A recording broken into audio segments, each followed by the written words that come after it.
All right, so our last few speakers are talking about the book Dear Maine. There are three speakers who are going to be discussing this topic, and the first one is Reza Jalali. He was here yesterday.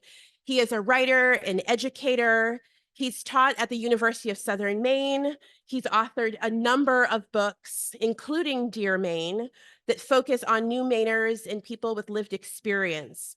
He's been involved as an advisor of many boards and on several important Maine-based and international organizations. We also have Kareem. Let's not worry about it. Okay, he's the CEO of GWI and very much going to be speaking very much about this. I won't. Okay, I'm going to say the last introduction, which is Tay, who is our director of multicultural markets and strategies for the Maine Chamber. He also spoke on a number of events and is an expert in multicultural markets. Please welcome these three individuals to the stage and put your hands together. Thank you so much.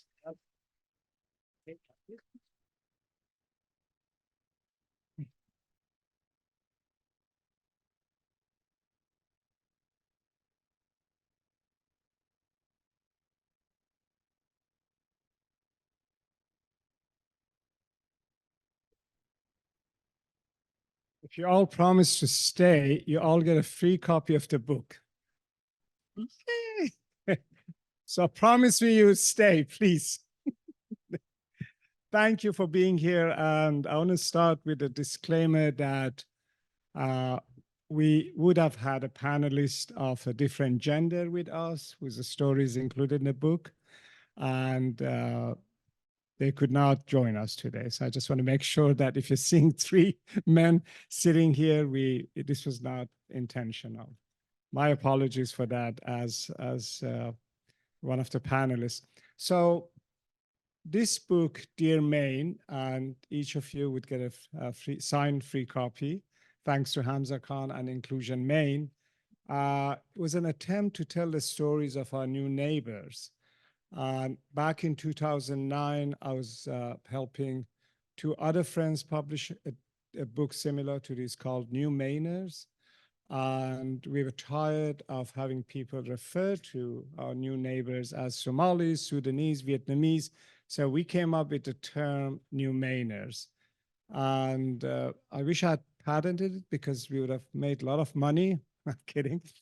And so this came out in 2021. So in many ways, this is really the second installment of the same book. And I have a different co-author. He couldn't join me today, Morgan Riley. So you're stuck with me. And so again, the reason we wrote this book was to share the stories of 20-some fantastic leaders. Two of them are here with me.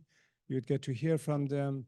And so that I think telling stories is important, and hearing the stories of our new neighbors, who they are, why they came, how they got here, and what are the hopes and visions, and what is their version of home, quote unquote, or American dream, quote unquote, in some cases, American nightmare, what they are about. So I'm going to stop here and ask Karen to take over. And I think, thank you again for being here. Take over? Yes, absolutely. Sure. So thank you again.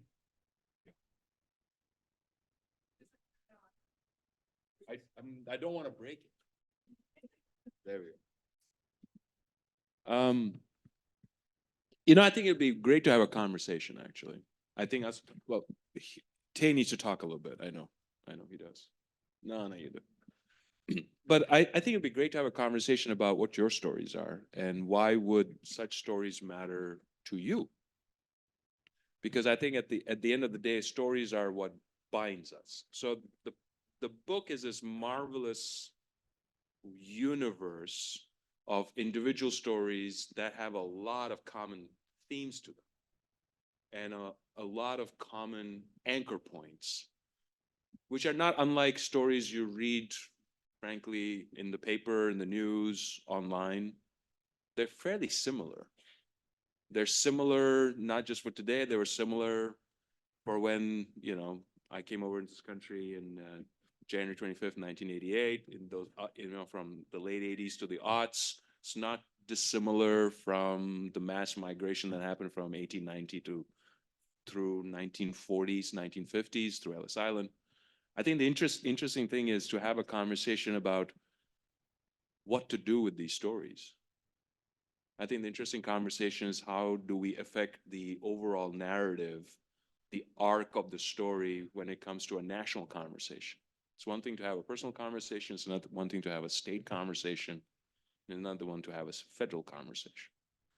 I think from my perspective, I do believe that beautiful books like this, which Reza has birthed into this marvelous cosmos of ours, I think is important for us as a state to figure out what we want to be in the next 100 years. I do think that's a complicated question. It has a lot of dimensionality to it, a lot of linkages to it, but I do think it's a question we do need to answer. And I think it's a question that allows us to be vulnerable enough to say what we know and what we don't know and what we are afraid of knowing. There are certain demographic trends that are happening statewide, which I believe for individuals like us, everybody around here, is a sense of empowerment. But there are many Mainers that see that as a sense of loss. And so how do you overcome that? How do you create public policy environments? How do you create social environments, economic environments, financial environments, where communities do not feel that they are going to lose because of overwhelming socioeconomic trends that they see is not in their favor?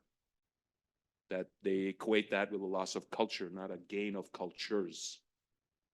They equate that with the abrogation of job responsibilities, not necessarily economic growth in the GDP of the state of Maine. They see that as a disempowerment, not an empowerment. So it'd be interesting, I'll let Tay offer his perspective, but it'd be interesting for us just to have a conversation. What do you think? What do you think we should do with a book like this? What do you think? Where should we hand this book out? And if we do, how? And once we do, what kind of conversation should we have in our workspaces, in our community gathering points, at town halls, select person meetings, churches, libraries? How do we do that as a community, as a state? How do we get this to the hands of the legislatures and say, let's have a conversation?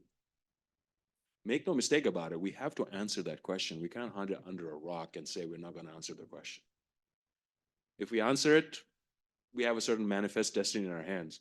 If we don't answer it, the socioeconomic trends will take care of itself, and then things will just happen. And they're already happening nationally anyway. They're already happening in this state. They're already happening in portions of this state.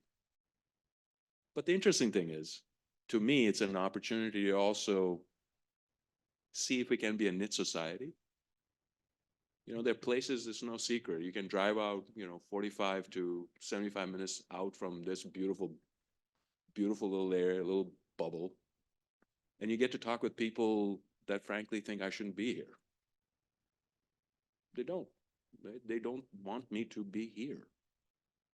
Doesn't matter if the company I have employs hundreds of people.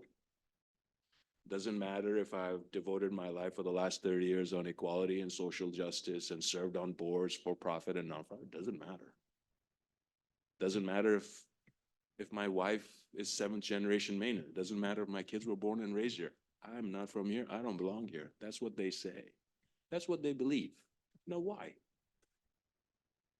Is it because of economic disenfranchisement on their part? Is it because of some sociological fear? Why? I like to get to the root of that from a conversation.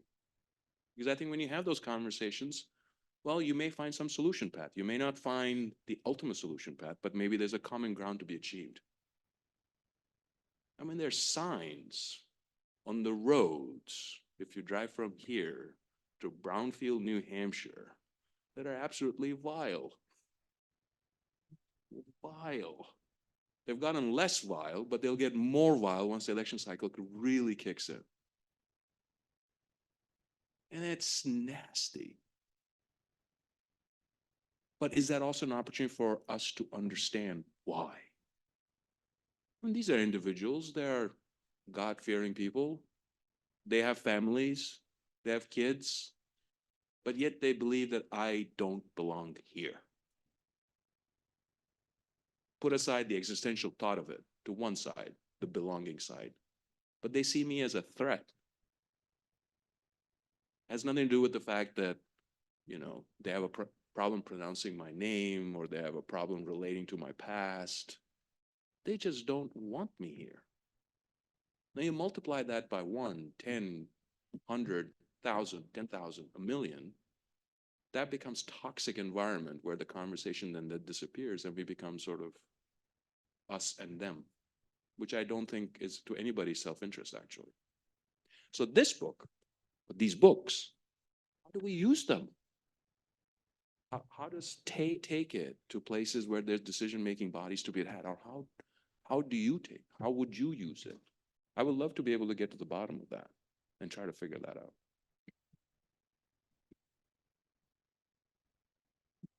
I'm really honored to be on this stage with Karam and Reza.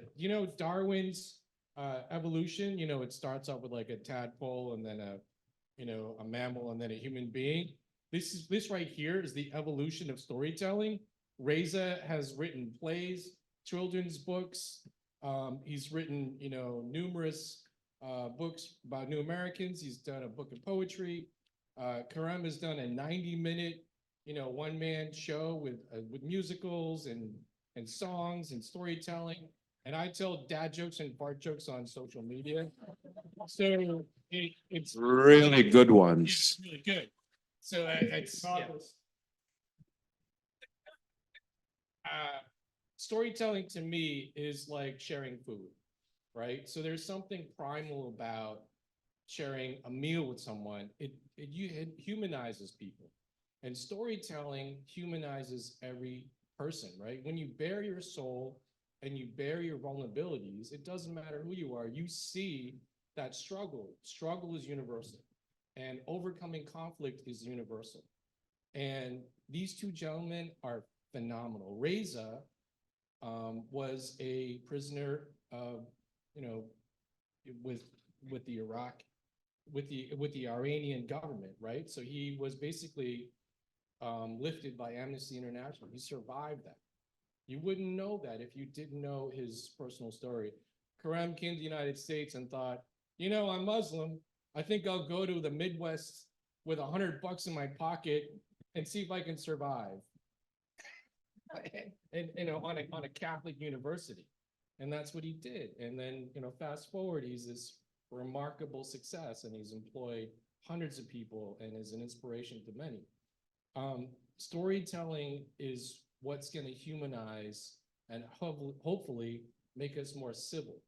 Because when you read someone's entire life story, you start to see similarities. Whether you were, a poor person growing up in Worcester County, you went through your own struggles, whether it was domestic violence or maybe poverty, you can see the humanity in someone having to take the courage to stand up to something, right? Deciding to change your life. And that's the immigrant experience, is deciding to, I'm going to leave everything behind that was comfortable and try to do something different with my life and basically put myself in a place where I'm always vulnerable. And as human beings, I think we gravitate, it pulls at our spiritual core. And when we see someone struggling, we realize that's what makes us human. Society is built on defending each other's vulnerabilities. And the minute we lose sight of defending each other's vulnerabilities, we no longer become a civilization. And I think storytelling brings us back to that same place. And this collection of stories is full of leaders and full of people who've gone through that. It's just an example of all the people who've overcome struggles. And I think in order for us to be a better society, we need to tell more of these stories to as many people as possible and have as many people read them so that we can be more empathetic and get back to our roots of supporting those who are the most vulnerable among us. Because, if you weren't vulnerable, you didn't need a society. You could do your own thing. But we decided to come together as a civilization to say, we're going to protect as many people as possible. And I believe that storytelling and the common thread of supporting one another and supporting those who are the most vulnerable is what makes us more evolved. And hopefully I can do a one-man show eventually and sit in that seat over there. All right. Actually, the interesting thing is about storytelling. Um, so what Tay is talking about is actually with a friend of mine. We actually wrote possibly a new musical in Maine that hasn't been written for probably several decades. But so we actually performed it, and this was, you know, eight cast members, and it was at the Performing Arts Center. But the interesting thing was, so it was actually a story of, it's an actually immigrant story. 21 songs. Maybe one day it'll be on Broadway. I don't know. There's been a cast recording and so on and so forth. But the interesting thing to me was, you know, it was rolling around in my head for 10 years, spent 5 years writing the music, the libretto, dialogue, and all that, together with a partner of mine, Andy Happel, who's this marvelous, marvelous, marvelous musician. But I got a couple of comments after the show, which was really revolutionary for me. There were a lot of people there that had really no idea what they were getting into. You know, you have these rock pop songs. A couple of them were Turkish, a couple of them were in Urdu. Most of them were in English, but, you know, inspired by 80s, 90s, aughts music, you know, the stuff we grew up on. And yet the story is this fable that traverses, you know, a fair amount of space, talking about immigrants. So this one gentleman came up and he said, you know, so are you the person? I say, yeah, I'm myself, and Andy did that. And he said, you know, I thought immigrants were an evil bunch. And I said, you thought, so has something changed? He said, yes, I didn't realize that your story was very similar to mine. And I said, well, tell me about it. Now, his story was one about feeling lost, uprooted, frustrated, anchorless, and yet at the end of the day, finding love and family. Very similar to actually most human beings. But yet for him, it needed there's some crazy storytelling thing, a musical, a 2.5-hour musical with video and animation and rock concert. It was a full rock band, to say to him, wow, all this stuff, the toxic stuff that I've been living with, it's wrong. Now, I'm not suggesting that the return on that investment was extremely high, right? And so 900 people, one comes up and says that. But I do think it is high. So storytelling got to this person, and at least got them to a place where they felt comfortable enough to come up and say that, not just to me, but to themselves. I said, wow, to that. Right? So the question becomes, how do we amplify these stories? Like Tay is saying, like you knit a society, a civilization together because of these kind of stories. So to me, that's like the key, that's the entry for us to belong to each other. Because I think at the end of the day, storytelling is an elemental human characteristic. It really is. It doesn't matter from which culture, which civilization, which geographic area, all of us have oral, written, auditory stories.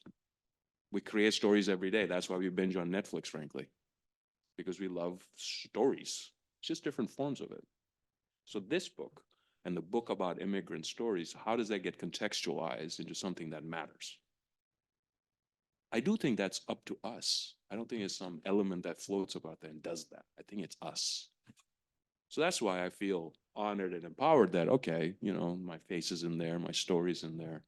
But ideally, whether it's the kids that are coming through, or whether it's the new asylees or refugees that happen to see this and go, wow, okay, I'm not alone. I have anchors, because being anchorless is just misery. So to me, that's the sort of glue. The book is like a glue, right? So I'm happy that you're here, because I think you can spread the glue around. So and there's not many conferences you get to say that you can spread the glue around. I just came up with that, so I appreciate that. I believe that with artificial intelligence, and it's not just me, people way smarter than me, they're saying this. Computers are going to basically allow people to do most white collar jobs. And they can do a lot of repetitive work faster than we can possibly imagine. So what are we supposed to do as human beings? Well, what artificial intelligence is going to force us to do is to be human. We have to be emotionally and empathetic with one another to survive. Because all the technical stuff can be done by computers down the road. And so artificial intelligence wants us to connect with one another, wants us to be empathetic with one another, wants us to build relationships with one another. I mean, that's the possibility, right? Imagine if you didn't have to do all those stupid reports and budgets and all this stuff, but you had to connect with someone and say, this is how it works. And I know you're afraid of this budget, but this is how it works. And let me help you through that. And so as powerful as AI is, and it's not just me, but it's also Forbes magazine and other institutions are saying, probably the most important skill that you can have in the future is emotional intelligence. And in order to get emotional intelligence, you have to be able to relate to one another. And you can't relate to one another in sound bites. You have to understand someone's backstory and someone's fears, someone's passions. And that's storytelling. And the more stories we know, and it's not just the same old stories from some specific demographics, but the more you know about the whole panoplia of human beings and all their stories and all their fears, then that makes us superhuman beings. That's what the future could possibly open up for us, is for us to possibly be the best human beings we can be if we decide to connect with one another. And I think connecting with one another, the easiest way, sitting down with a cup of coffee, and I've done it with both these amazing mentors and friends of mine, is to have them tell me their stories and to find similarities. I'm from Korea, he's from Pakistan, and we have so many amazing similarities. And that's because we took the time to listen to one. And I think if you don't have the time to have coffee with someone, the fastest way to do it is to pick up a book from, whether it's Dear Maine or other books like that, and to learn about other people that are completely different from you. And the more you read, you realize they're not that different. And that's the genius, that's the magic of storytelling, is when you read, you're always looking for ways to find connection. And I think, that's what we're supposed to do as human beings, right? We're going back to our roots, where we're sitting around a campfire and just telling our stories and telling each other our hopes and fears and why we're on this rock, spinning around this universe and figuring out why are we what are we supposed to do with our time? And what we're supposed to spend with our time, I believe, is to figure out how we as a species, survive with one another in a way where we're more connected spiritually and with one another. And that only happens if you are open and vulnerable. And that first step, if you're not willing to be publicly openly vulnerable, is just to read a story on your own. And that's how empathy starts. So I think, it's a great opportunity. A lot of people are afraid of AI. Yeah, okay, sure, you can worry about the technology, but it's an opportunity for us to be better human beings emotionally, creatively, through creativity, and also spiritually. It's not just me, but it's Steve Jobs, it's, Jack Ma, all these technology giants were saying, don't bother learning how to do algebra. AI is going to do that stuff. Figure out how you can connect with your next door neighbor. Figure out how you can be more creative, because that's your job. Because all this other stuff, I mean, in the 8th grade, I remember Jamie Goldfarb had a calculator wristwatch.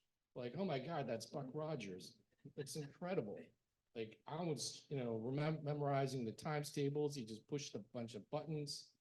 Now we don't memorize timetables. You've got everything on your iPhone.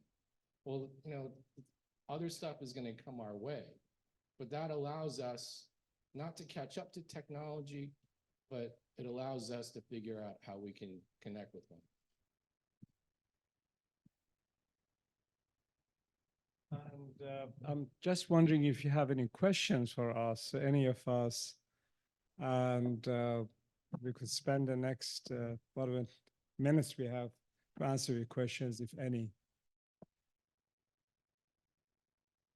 If not, we'll continue to talk. You gotta have a question. So one of the challenges that as the co-author I faced, I'm sorry, there's a question. One of the challenges that I faced was selecting those to be included in the book. So as you can imagine, we wanted diversity in terms of gender, religion, geography, different life experiences, immigration status, so on and so forth. And this book could have been 600 pages because we have so many fantastic stories that we could have included. And that was really a challenge to limit it to 20 some individuals. And in some cases, it's a system brother from Afghanistan. And because really it is, again, this could have been in six volumes. And that tells you the richness that we're facing. We're so fortunate in southern part of the state, in Maine, that we're attracting this fantastic waves of new Mainers and others coming in search of a new life, to start a life and to seek safety and human dignity, which they've been denied in their birthplaces. And we're fortunate for that. But I think as my friends and both of them are my gurus and role models, mentioned, the challenge as a state is how do we get this message across the state? Because there are parts of this state, unfortunately, not being on the same page as the rest of us, that they don't see the benefit of an immigrant arriving in Maine and contributing. And this is happening in an aging state, mind you. So we all are going to lose should we fail to welcome and accept those who are coming to join our communities. So again, I would love to take copies of this book and go to Western Maine, Northern Maine.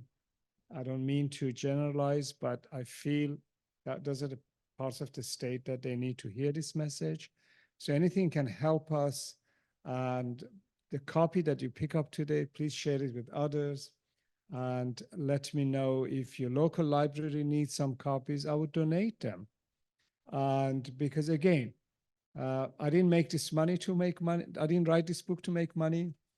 And but there's a mission here to get these stories shared by more people. How many do you know about Adila Muhammad with third place? Do you know who she is? All right. Do you know about, do you know that she's president of the Maine Community Foundations Board? Right? Okay, cool. Yeah.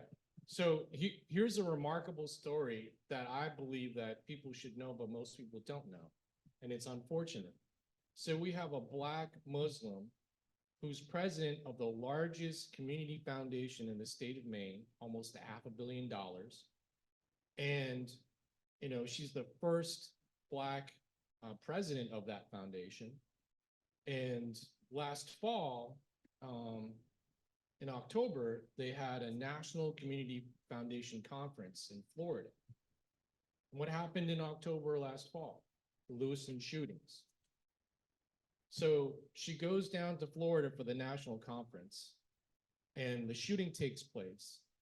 And, several foundation presidents went up to her, people from, pick all those different horrible places like Colorado and St. Louis and whatnot.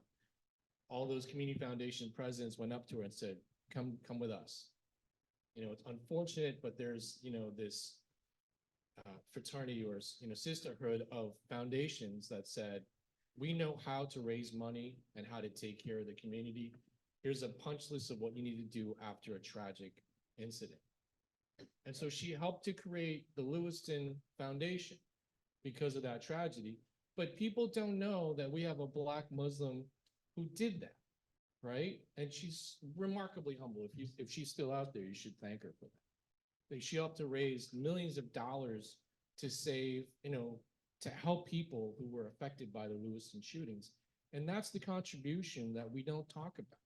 We think that people of color and immigrants, refugee, and people from religious minority groups are kind of hidden, but she helped to heal that community and the state, and it's not talked about. That's why stories matter. If we knew about those stories, now you have a different perspective of Maine community foundations and a different respect for Adila. I'm in awe of her, right? And it was just remarkable that she went to that conference, and unfortunately that tragedy happened, but people were there to help her and guide her.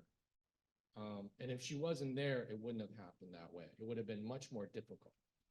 And if you remember, it was seamless. The minute after the tragedy happened, what happened? United Way, Maine Community Foundations, they all rallied together. They raised millions of dollars, and people wanted to help in their own way. And she was able to be the cornerstone to receive all those funds. And so that's why I believe stories matter and different voices matter, because when you do, you find out how beautiful this fabric is. It's not just monochromatic. It has unbelievable colors and textures that we need to celebrate.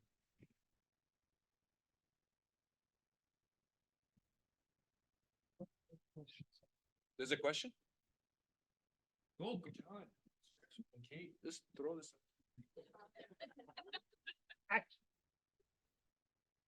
First, go here and here. Hi, everyone. If I didn't have a question until you posed the question, I was like, what could I ask? The idea that the struggle is to crack into different communities and have them hear these stories and have them get the book. And it kind of made me think of similar things that are kind of like that. And I thought of Americans Who Tell the Truth is like the portrait main artist who does portraits of Americans Who Tell the Truth. And then there's this whole lesson plans and educational outreach, and teachers can take these and show a portrait of a American Tell the Truth and then interact with that. And then there's ways to kind of tell that story. And I'm just kind of wondering, or just putting out to the group of how you could take this book and bring it to schools from K through 12, where it could be a high school social studies class all the way down to a pre-K where they're just, story time, and ways for, educators and students to consume the book. And that could go many different ways, but I encourage you all to kind of look at Americans Tell the Truth as well as an example of what Dear Maine could be. And I guess this is kind of a question / challenge for the group.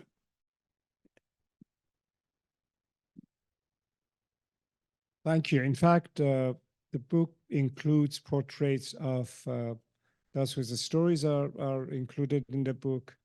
So, and thanks to few grants we have received, they have framed these gorgeous photos.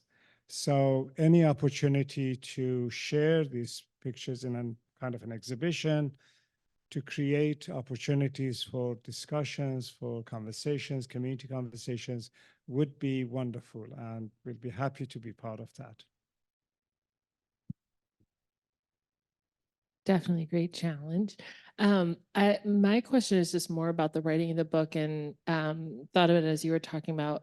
It was so hard to decide who to include and which stories and how much. I'm confident editing was probably the hardest part, but I was just interested if you could share more about how you approached the storytelling. I can imagine that telling someone that you want to share their story in a book, there's probably a lot of reservation, like, not me, my story is not that important, even though they all are.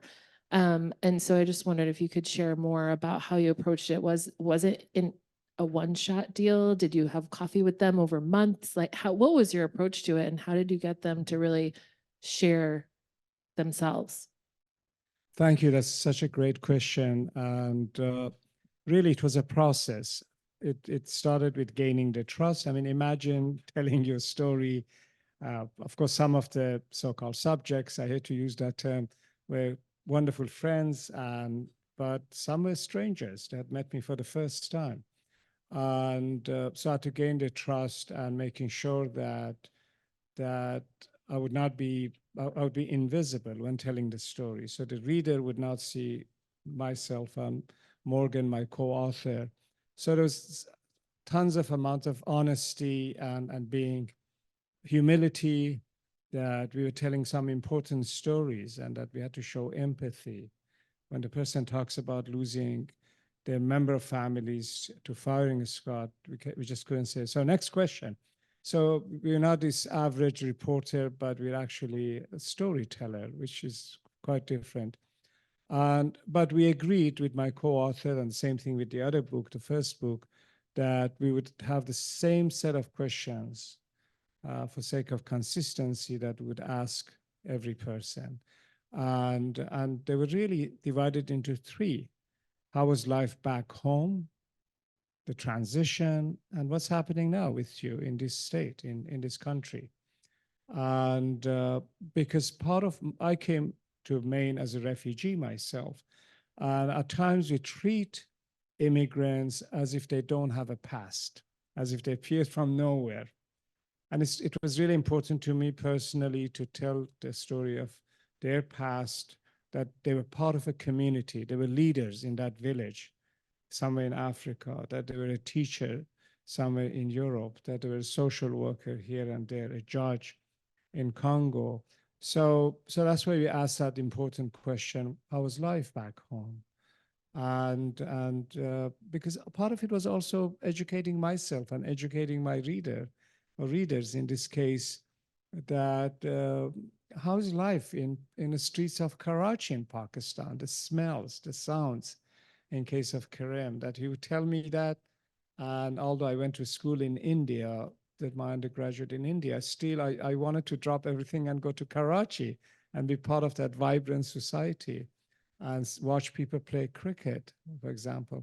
So, and then the second part was transition, that what happened after you decided to leave the country, your own country of birth, and whether you're forced to leave. And then the third part, of course, which was really the hardest part. For example, I asked Karem, how would you define home? Is this home? Because we all are, I don't want to speak for Tay and Karem, but in my case, I'm a transnational person. I don't belong to one single country. Physically, sometimes I'm in Maine, and spiritually, mind-wise, I might be elsewhere. So that's a question that Karim and I really, and he educated me. And I just want to quote with his permission that home is where love is. And I had this, I felt this lump in my throat. So there were these powerful moments when I was writing the book. And I've taught creative writing, and that's where you have a story to tell, that the book is good. When the author starts tearing up, because you're now getting to some really good spots. So it was fun, it was difficult, it was challenging. There were those who were too shy to speak. There were language barriers, but all in all, I'm ready for the third book.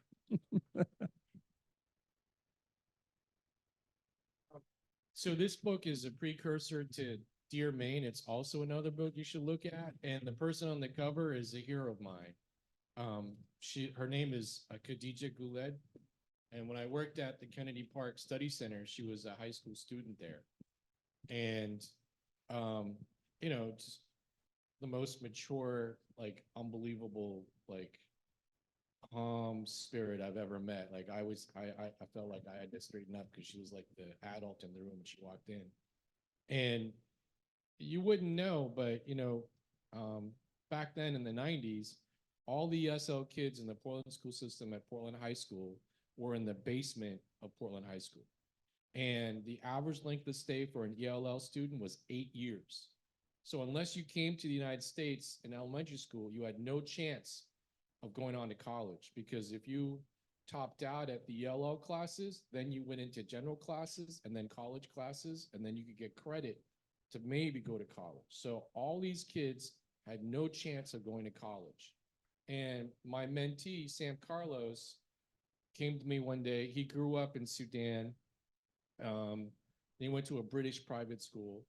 He spoke English, and he showed me his class schedule for his junior year, I think. He had 7 study halls. So not only was an ESL class tracked, but his teachers recommend that he get 7 study halls. And so, the other thing that happened was all these kids, because they were in the basement, they never came in contact with other white students. And so, I was part of the NAACP. We sued the school system. We moved the ESL classes so it's throughout the whole school so kids could interact with one another. But Khadija, here's this tiny little person who's like maybe 5 feet tall, 100 pounds. And she testified in front of the Department of Education civil rights teams and in front of, the USM auditorium with, the superintendent and assistant superintendent, all the muckety mucks in this school, her teachers and principals, and she spoke out against the injustice. And she helped to turn that whole tide around. And she never stopped advocating. She became, she also went on to get a degree in social work. There was another thing that happened was we created an NAACP. We created what's called Institute for Practical Democracy. A lot of the English teachers didn't think immigrant refugee kids could go to college. So we said, all right, we'll challenge you. So what we did was we worked with UNE, and for a summer, we had ESL kids take a college level English class over the summer with, tutoring, but also it was taught by UNE professors. And all the kids passed. And when we brought the grades back to Portland High School, and they said, this can't be possible. It's not real. And, the professors validated it was real. So that helped to change the tide, and that these kids could test out of ESL, and we needed to change the tracks. Well, you would never know that story if she didn't tell this story in this book. I mean, that's historical, right? That's, to me, like when I snuck Charlotte Renner, who was a reporter for Maine Public Radio. I snuck her into Portland High School. And at the time, there were 2 cafeterias. If you were affluent, you could go out off campus at Portland High School and you can go get pizza at one city center or whatever. And then there was a brand new wing where if you brought bag lunches, you would sit there and eat bag lunches. And most of the kids, immigrant refugee kids and kids of color, they sat in the old cafeteria where they got free and reduced lunch. And all I had Charlotte do was take a tape recorder and just record the sounds of kids eating lunch. And in one cafeteria, it was like 20 languages being spoken. And then you go to the other section where bag lunches were being served, it was all English.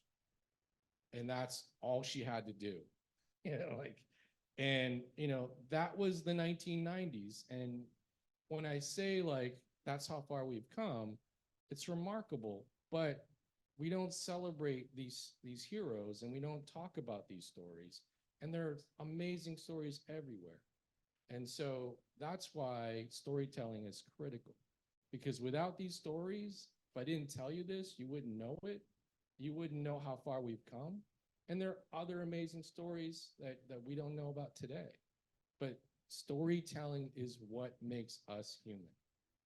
It's all about relationships and communication and sharing our pain and our hopes. That's it. At the end of the day, Kerm and I will sit on a bench, we'll talk about what, hey, my back hurts.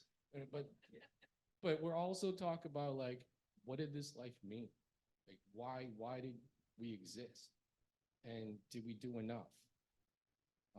And that's I think that's a gift. We have that possibility to do more of it. So let's tell stories, let's read stories, and hopefully we can be better human beings. And now